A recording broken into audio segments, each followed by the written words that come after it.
20-25 વર્ષ જૂના આંબાના વૃક્ષો વચ્ચે ખેડૂતોને ખેતીથી રોકવામાં આવે છે તો સવાલ કોને? સંદીપ માંગરોલા.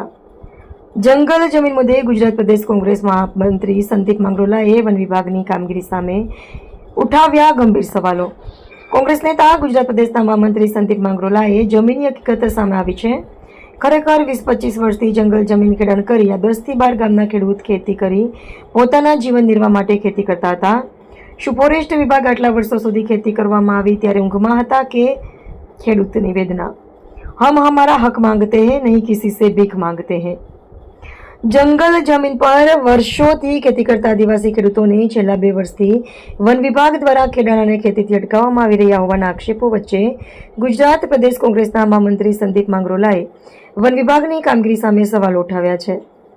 સંદીપ માંગરોલાએ જણાવ્યું કે જે ખેતરોમાં આજે પણ 20 થી 25 વર્ષ જૂના આંબાના વૃક્ષો ઊભા છે તે જમીન પર ખેડૂતો વર્ષોથી ખેતી કરતા આવ્યા હોવાનો દાવો કરવામાં આવી રહ્યો છે.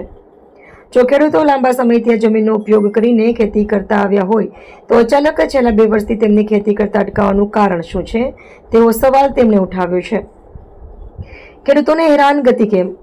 માંગરોલાએ આક્ષેપ કર્યો કે ખેડૂતો વર્ષોથી પોતાના જીવન નિર્વાહ માટે ખેતી કરતા આવ્યા છે, તેમ છતાં છેલ્લા 2 વર્ષથી ફોરેસ્ટ વિભાગ દ્વારા ખેડાણ અટકાવવાની કામગીરી કરવામાં આવી રહી છે. તેમણે સવાલ કર્યો કે આ કામગીરી કયા કાયદા અને કયા આદેશના આધારે કરવામાં આવી રહી છે? ખેડૂતોને લેખિતમાં કયો હુકમ આપવામાં આવ્યો છે અને આ કાર્યવાહી કોના ઇશારે થઈ રહી છે? તેમણે વન વિભાગ પાસે સમગ્ર કાર્યવાહી અંગે પારદર્શક રીતે માહિતી જાહેર કરવાની માંગ કરી છે. FRA 2006માં પરંપરાગત ખેતીના અધિકારની જોગવાઈ. આજે આ કોપી ગામની અંદર જે જંગલની જમીન અંગેનો જે મુદ્દો છે એના બાબતે ખેડૂતો સાથે અહીંયા જાત માહિતી મેળવવા માટે આવ્યા છીએ. આ કોપી ગામની જગ્યા ઉપર સુરેશભાઈ વસાવાનો ખૂબ જૂનો દાવો છે. દાવો કરવાનો રહી ગયેલો 2025માં એમણે દાવો કર્યો છે.